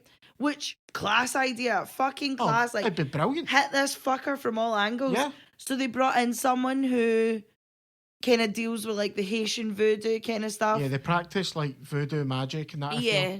and then just brought in like 3 different versions of Christianity. Yeah, it was Like- like just 3 different ministers and Yeah, or priests. yeah. So there's like a Catholic priest, a Presbyterian priest, and some other form of priest. But the 3, it's like 1 voodoo, 3 Christian. Do you know Yeah. what I mean? Fair enough, different types of Christianity, but we're going off the same It's all thing. the same. Yeah, it's all Now- the same book. If that was me, I'd be phoning up the imam, I'd be phoning up the synagogue, I'd be phoning up any fucking Buddhist that was cutting about. Like, we are bringing in the big guns. Like, Oh. I want to see some Wicca. I want to see some, do you know what I mean? Like, don't tell me we're going to be dealing with this shit from all sides and then just have 3 forms of Yeah. Christianity. Like, do you know what I mean? That's the thing, that although all these religions differ in their views and certain things, they all agree that demons exist. Yeah. And that every religion, every faith, like you think the world, has their own form of exorcist. Yeah, whether it's like in like their own form of demon, like whether it's Yeah. like the jinn or stuff like Yeah. that. Like, again, I'm quite ignorant to like just because I'm not a religious person at all. I do find other religions fascinating. Like, I love the stories and stuff, but like I'm quite ignorant to a lot of it because I'm just not a religious person at all. But there's so much you could have drawn from, and Yeah. you could have really fucking like Avengers Endgame this bastard. Do you know what I mean? Yeah, like you don't need the power of Christ compels you. Like No, we've heard it. You We've seen could have it. had different people doing all this shit. 100%. and created like this really almost chaotic ending. Yes. Where if you'd done it right, would have been fantastic. Yeah, yeah. And then basically one of the girls is saved and one of the girls is dragged to hell. Yeah. So what happens is the demon essentially says to the parents, You Is it- choose. like, yous make a choice, who lives and who dies. And obviously they both agree, but like, right, we can't make that choice. But as Leslie Odom Jr.'s, he walks out or he's dealing with some shit else. Yeah. He's a piss or something, I don't know, I don't care. He's away anyway. Aye, like he's away to read the paper. And the dad says, I choose my kid. Is it Sarah or something? Aye, I who fucking gives a know, yeah, fucking who shit cares? anyway? Aye. But the demon's like, alright, fucking kills her. Aye. Sends her Yeah. to hell. So they need to deal with the fact that they chose to send their Yeah. daughter to hell, which could have been so fucking That- cool. This is what I'm talking about though with the modern stuff, is that, see, if they just, like, they could have added a bit more dialogue through all this. Yeah. Like, do what they Flesh done. it out a bit. Yeah, do what they done in the first one. Yeah. Just have more dialogue. You don't need, like, I would say scares. There's not a fucking scare in this. No, there's not, but there's a lot of exposition. Yeah. Like, see, instead of just like having a natural conversation, Yeah. it's very much like, well, this happened on this day, Uh-huh. and this is why this is going on, and did it. Stop it. Oh yeah, like that should, like, I don't mind. See the bit with her, you see her getting dragged down to hell. That bit was cool. Yeah, that's pretty decent. Like, I'm Yeah. not, but there should have been a bit more to do with them not deciding, if you know what I mean. Like, yes. have them like argue, have them be like, wait, we can't fucking do this, but Have Pazuzu play off that. Yeah. Do you know what I mean? But we left that theater Angry. fucking raging. And do you Yeah. know what? Poor Veronica, right? Because she, like the Exorcist, but she wasn't as body eating the Exorcist Yeah. as you and me were. And we were raging. We were so fucking angry. And then we were even angrier when we found out they were going to make it into a fucking trilogy. like, they bought the rights to make this a trilogy. And what's even more weird is it was to be streamed on Peacock. Yeah, This was originally just to be a streaming movie. yeah. Why the fuck did they put this? I know why they put this in the cinema. They were going to try and get this fucking Oscar recognised. No, fuck up. Because I just don't understand why you would pay this amount of money for the rights to a movie that you have no intention of paying any form of respect to. Like, it just fucking annoys me so much, because, like, what is the point if you're just going to make this piece of shit and throw it on Peacock? Does it need to be the Exorcist movie? No, Yeah. it could just be fucking The Believer See, or this something. is what really, like, boils my piss. Yeah. So, Oh, mine's is boiled. yeah, like, Blumhouse, Universal are willing to spend nearly $500 million. yeah. Are you trying to tell me that they must have got a screen treatment from David Gordon Green, And read that and been like, this is the Yes. greatest thing I've ever read? and Fuck they're up. willing to put, because you can't tell me they spunked that money and didn't have anything. 100%. This must have all been arranged with him. So they've seen, like, must have read a treatment of this film, yet and okay to spend, honestly, like, it baffles me how much this first movie cost to be made if you include the cost of the rights. Yes. It's got to be minimum 600 million. One of the most expensive movies ever made if you include that. So, yeah. So now David Gordon Green has now been pulled off the project. Thank fuck. And Mike Flanagan has been put in to fix it. Now, I trust in the Flanagan. I fucking trust in the Flanagan. But is he going to have to pick up from the first one? Or are we retconning it? No, it's a total different thing. Are we just fully getting it to fuck? Uh-huh. Because could you imagine what Mike Flanagan could have done with Ellen Burstyn? Do you know what I mean? If you just get... Now, again, if I had my way, Flanagan would be making every film coming out. Doing everything now. Do you know what I mean? Like, the cunt's busy enough as it is. He's making every other Stephen King adaptation, plus different horror projects. Plus, he's trying to do his own thing. He wants to do, like, Dark Tower and all this kind of stuff. I know, Stephen King thing. Well, shut up, you know what I mean, right? But, like, if you just given this to Flanagan in the first place, Flanagan has not let me down yet. Midnight Club, I don't even count because that's teeny bopper horror. That's not for me. Do you know what I mean? That is for the youth to get into horror. But if you just given it to him in the first place, like, he could have fucking, like, turned the thread into gold. Do you know what I mean? But instead, you're now wasting one of your trilogy movies to just retconning that one, or you're going to try and make Flanagan fix it. I don't fucking know. But you can't continue. You can't. Like, there's nothing to continue on. But then... So is it going to be her possessed again? That's what I mean, though. That's what I mean. Like, obviously, like, the end of that one of the kids is in hell. So, like, is the next one that you try and get her back from hell? But then what the fuck's that got to do? Like, are we on Supernatural season 9, or are we making an Exorcist movie here? Do you know what I mean? What the fuck are we doing? It would need to be about the girl that survived, nothing else. Yeah. But what I think would happen, and obviously this is if they'll do it, it would just be a total different possession type thing. Yeah. But my only issue, and it's nothing to do with Flanagan. Flanagan's, like, phenomenal. Is God that in this house, do you know what I mean? You don't need to make it. No. I know Blumhouse that have spent a lot of money on this, but there was no need to bring back the Exorcist franchise. If I was Blumhouse, I would just hold on to the rights for now, you know, because, like, after Believer, nobody wants this. Nobody wants this. Like, see if anybody is listening to this being like, I thought Believer was all right. You are not the audience for this podcast. Do you know what I mean? There's like, nothing good about it. We don't want you here. Yeah. But, like, like, if I was Blumhouse, I would hold on to the rights and be like, maybe in a wee 10, 15 year, try and fucking resurface it. Do you know what I mean? If Flanagan can do a good job, I have no doubt he will. I'm worried for him. Do you know what I mean? I don't think it's a movie you can do right. He's not being given the best material to work with. Oh, but he's writing the stuff as well. That's fair. But even Flanagan, I don't think, because you're going to compare it to the original, and I don't think you'll get anything out of it. Yeah, that's true. Like, if I would consider that like the Poison Chalice of directing gigs. Yes, yeah. Okay. That, and it's either that or doing a Star Wars movie. They never get them right either. No, I'll give you that. You that. Right, let's move on to the other categories because we have been talking for a long time. Let's go. I mean, do you know what she did? Your canting daughter. Oh, really? Oh, I thought we were going to say that at the same time. Right, what's yours? The fucking Silhouette. Oh, fuck off. One of the most iconic images in film history. Oh, man. See, last night when we were watching this and I was like, I think we're going to have the same Let's Go. I had like this pure image of you and me being like, you know what she did at the same time. Oh, you've let me down, big man. It's the most iconic image in film. Okay, fair enough. Don't give it that. Okay, fair enough. What's your favourite scene?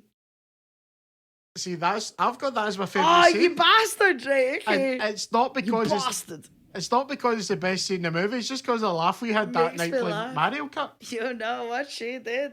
That's so funny. What's yours? Mine's is just the exorcism, like the second one before Merrin dies, where she's doing like that kind of pose, and there's the thingy statue.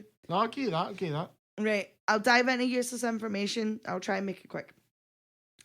So I don't need to do the paramedic one because you said that at the start. So The demon who possesses Reagan, obviously we know his name, Pazuzu. Pazuzu. His name is never used until Exorcist 2. Like in this movie, in Pazuzu's name is never mentioned. He says, "I'm Satan." How the fuck do we know it's Pazuzu then? That's got to be one of those things that we've just heard it and God, that's a heavy look, I'm your father moment, isn't it? Into it. Amazing. Also, the Pazuzu, the kind of cigarette burns of like Pazuzu's face. That is the makeup that was originally rejected as Reagan's possession makeup. Oh, thank God for that. So, 100%. So they just like used that as Pazuzu and it really works. Yeah, that'd have been horrific if that was Reagan. 100%. Not in a good way, that'd have been terrible. No, 100%. When Reagan projectile vomits on Karis, it was supposed to hit Jason Miller in the chest, but the plastic tubing misfired and hit him in the face. So the reaction of like disgust and rage is genuine, and like anytime it was brought up in an interview, Miller would like double down on being like, "No, I was fucking pissed off when they did that." What, gold pea soup? Yeah. Oh, Jesus fuck, man. 100%. Now, are you prepared for the most 70s movie fact I'm ever going to hit you with? Go for it. Now, think 70s, right? So, Mercedes McCambridge, who voiced the demon, drank raw eggs mixed with whiskey and chain smoked 30 cigarettes before each line reading. Wait for it. It's going to get more 70s than that. While she recorded her lines, she was bound to a chair to make her struggles seem real in her voice. And a priest was in the room with her the entire time as her AA sponsor. Fuck off. Cow was supposed to be getting fucking sober. Wait, she was in Alcoholics Anonymous. Yeah, drinking raw eggs and whiskey and chain smoking 30 snout before line readings. Tell me that is not the most 70s thing you've ever heard.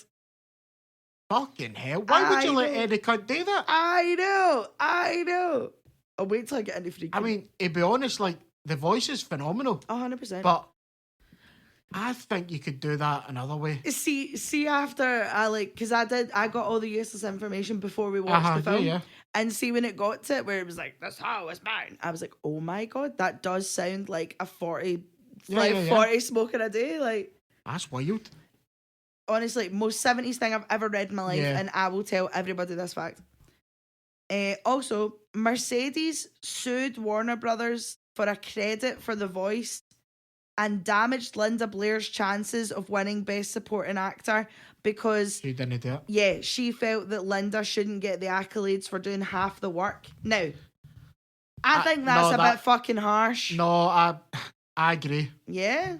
All right. Like, the voice, obviously, Linda Blair done a great job. I'm not denying it, but if she's not doing the voice, I mean, I agree, but also I do think Linda Blair's performance warrants an Oscar. Yeah. Like, maybe not an Oscar, but an Oscar nomination, what she got. But, no. I can see why she'd be pissed, and she should at least got a credit. Yeah. Like, so she, like, fell off the wagon just to not even get a credit. Yeah. Fucking hell. She has a credit now, like in all the updated ones and stuff. She has a credit now, but you're fucking okay, it doesn't matter. I into it. Speaking of Linda Blair, fucking poor Linda Blair. She had a fucking terrible time after this film's release. The studio had to give her bodyguards for a year after the movie released because she was getting all these death threats from people saying that she was like glamorizing Satan. I don't know who the fuck watched this movie and went, Satan sounds like a great idea, but cool. It's not that. Satan loses. If they're glamorizing it, Satan would win. Do you know what I mean? But cool, that's just me. She fractured her coccyx and see the bit where she's flipping up and down? Not the bit where the bed's shaking, where she's fully flipping up and down. She fractured her coccyx, which gave her permanent spinal damage. Like, she has scoliosis because of this. Nice. She basically never worked again after this movie, unless it was Exorcist 2 or like parodies of The Exorcist. Like, she just got pure typecast. Yeah, that was weird when she played Reagan in a parody. Yeah, like pure weird.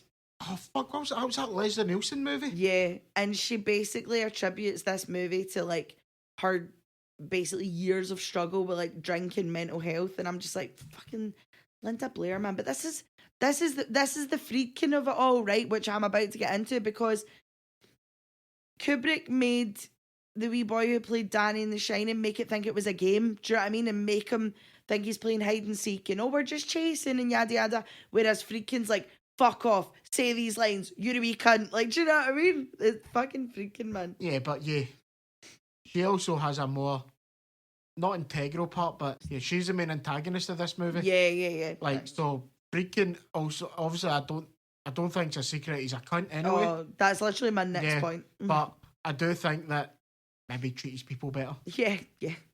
So, on to Friedkin. Like, the fuck working on this set, being cast or crew, right? Yeah. He also gave Ellen Burstyn permanent spinal damage from when, in the You Know What She Did, when Ellen Burstyn gets pulled, she said to Friedkin, listen, the stunt guy's fucking pulling me too hard. Like, I'm really, really sore. Friedkin went, right, no bother, I'll speak to him. And went, pull her harder. And he fucking yanked her. Yeah. Like, she's, like, fucked. He got into a fist fight with Jason Miller after he didn't think Jason Miller was giving him the correct, like, I'm scared reaction. Yeah. So he shot a gun beside his head and was like, now you're scared. And Jason Miller just straight up went up and cracked him in the chops. As you would. Do you know what I mean? The guy who plays Father Dyer at the end of the movie, like, he wasn't crying the way Friedkin wanted him to cry. So Friedkin went up and slapped him in front of all of these people, like, out of nowhere, and was like, shit performance, go again. So obviously this guy's pure humiliated in front of all these, so obviously you're fucking, punched his cunt in. do you know what I mean? Also, he refrigerated the set for the final bit. The final bit. So then, like, loads of crew members went off with hypothermia because it was so fucking cold. Yeah. Apparently, like, first thing in the morning, they were literally wiping off, like, a thin layer of snow off of everything. That's it. So, like, you're making people sick. You're fucking battering everybody in there. Man's a maniac. Man is a fucking maniac. But then he gets the same made the Exorcist. Well, he did get the same made the Exorcist. So yeah. And you know, he's made a fair list of fucking good movies. Yeah, like, I mean, does Genius outdo Crazy in this one? Yeah, that's true. I mean, should it? No, but it does. Yeah. And like, again, as much as like obviously Ellen Burstyn and Linda Blair are like have permanent damage to their lives and brains and bodies, like, they are permanent. Like, out of everything Ellen Burstyn's done, everybody wants to know about The Exorcist. Everybody's coming up to her to ask her about The Exorcist. Do you know what I mean? Power of The Exorcist, though, isn't it? Like, that's it. They're one of the most talked about movies today. Oh, 100%. It's 53-year-old. 100%. Insane. Here's the bit that you like. So Carrie Fisher and her mother Debbie Reynolds were up for the role of Chris and Regan McNeil, okay. but that kind of got kiboshed because everyone was like, no, like, use our actual, like, I think Friedkin was like, that's gonna, like, Debbie Reynolds is going to interfere if I'm a bit too much a bastard to Carrie Fisher. I think that might have been a bit too meta as well. I think so too. Yeah, I think so too. I mean, too meta for me. Jack Nicholson was up for the role of Father Karras, but Friedkin thought that Nicholson was too unholy to play a priest. Oh, yeah. Like, fair enough. Marlon Brando almost got the role of Father Merrin, but Friedkin vetoed this casting immediately, saying that it would become a Brando movie rather than taken seriously as a piece of art. Yeah, Von Sydow doesn't. He's not the main part of this movie. Like, I mean, I'm not saying that as if Von Sydow wasn't a big name, but... No, but he's, like, beautifully understated. Yeah. Sydow's in this movie for, what, 20 minutes? If that... You don't need a big guy who's going to steal the movie in that point, no. No. Brando was fucked at the time anyway. Yeah. Like, he would have ripped the whole out it. This is Fat Brando, who's, like, reading cards underneath the camera. Yeah, like, do you know what I mean? lazy Brando. Nah, fuck that. Early Brando, abso-fucking-lutely. Do you know what I mean? Oh, you know, even then, no. Like, I think the cast in this is perfect. Yeah. I would not... There's nobody I would change. Maybe change Friedkin, but other than that, no. Yeah. Jamie Lee Curtis was originally asked to play Regan, but when Friedkin called, Janet Leigh said, thank you, but no. Oh, you be bailing? Your ma stopped you from being in The Exorcist? Yeah. Right, do you have any... I've got one. Well, I've got two. Okay, I've got one. You go But first. my first one is right. So Caris's mother gets put in the hospital, right? Demi, why you do this Yeah. to me, Demi? And they're all going about, oh, if you can afford a better hospital. I might be wrong here, but do you not think with him being a priest in the Catholic Church, they could put her up in a better hospital? Yeah, you could fund some favors. Like, I'm sure there are like Catholic hospitals. Like, I mean, Yeah, like there is. specifically for Oh, like priests and 100% shit. there is, yeah. So why the fuck?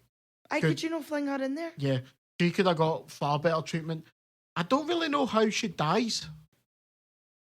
No, like she has like an infection in her leg, and then But it doesn't tell you that. Like, he says you can't go on your leg in case you fall again. yeah, So we can only assume it's either sepsis or some infection, but yeah, I feel like there's a bit missing. There's a disconnect between her going out of that hospital and her dying. yeah. Because we only find out she dies when Father Dyer tells Chris at the party. Yeah. So I don't like. There's nothing to it. Yeah, Like, I feel like that's a storyline that maybe timing and pacing that got cut, but that's my only kind of like, what's going on here? yeah. I get you. And my other one is to do with the third one. Is, Okay. like, they strike up a friendship in this one, right? Yes, They- Father Dyer and Detective. And the Kingdom. detective, sorry, based on their friendship with Caris. The detective speaks to him twice, if you're lucky. Yeah. How are they pals? There's more about that in the book. There's more, and also in the book, Father Dyer and Detective Kinderman meet sooner. Oh, So, like, aye. and there is more conversation with Caris in the book, like about movies and stuff like that. Like, so I get it, and I get it from the book's point of view, but I would think like from a movie standpoint, like let's not, you know. It doesn't really sit well in the movie. Like, right, what's yours then? I've only got one, and this is so daft, but I'm also like, mine is like an A and two, is 1A in 2 parts. So like, one, why is Chris having a party with a priest, an astronaut, and all these actresses while our Wayne's been like in and out of hospital? Like, why are you not cancelling that party and being like, my Wayne's been in and out of hospital all week? Probably not the best time for me to have views all over, because at this point, this is where we've already done the like, she's swearing a lot, we've put her on Ritalin, we're putting her in for scans, so we're past the point of this being like behavioural. Do you know what I mean? Like, where they are investigating whether it's that fucking like tumour. Yeah. Do you know what I mean? Yeah, the brain synapse thing or whatever it's called. Yeah. I'm not a doctor. I don't give a fuck what it is. But like, even like having the party is fucking ridiculous, right? But then my second part is, she comes in, says, you're gonna die up there, to the astronaut, pisses on the floor, and then Chris is like, oh, sorry, takes it up to upstairs, and then they all start playing the piano again. Like, no, party's done, babe. Like, fuck off. Yeah, but she doesn't want the party to be done then, does she? It's got nothing to do with her. It's them playing the piano. No, I know, but like, she's obviously not kicking them out. I think it's just a pure 70s thing. Like, like, the night's not ending. Aye, Like, 70s childcare, man. Just like, Ah. when she's pissed herself, put in a bathroom. I could just imagine, like, fling her up, like, I'll get her bathed back to bed and we'll carry this on. Aye. No, fuck that. I don't know, maybe it was just because that was the one the director and that's it, so it could have been a film, like, and I wouldn't say Rap party or something. like something stupid like that, and it's like, right, I'm not going to end this because of that. I don't know, man, it was the 70s long, like, yeah. you're lucky she didn't fucking kick the kid out the street, but like, well, don't come back tomorrow. Yeah, that's fair. Worst guy whose hairline receding? Well, freaking though. Aye, fair. I just had Pazuzu. Like, Pazuzu's the I'll worst give you guy. that. I'm going with freaking. Okay, fair. Who's in a different movie? I've got the director. Oh, Bark? Yeah, Bark. Yeah, I've got right. Bark too. Right, okay, Yeah, like, you go first.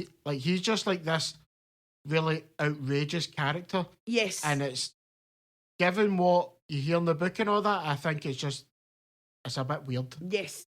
And even in the play, Burke is more involved in like, I mean, in the book and in the play, Burke's more involved in like, there's something wrong with Reagan. And I'm not just talking the like hinted Yeah, assault. yeah. I mean, like, actually involved in, like, there's something wrong with Reagan. We should look at this. Let's get you the best of gear. Yeah. Like, I'll sort your filming days so you can sort this. Do you know what I mean? Whereas in the film, it's like, he's just this kind of racist, alky arsehole that keeps thinking everybody's a Nazi. Yeah, it's a bit bizarre.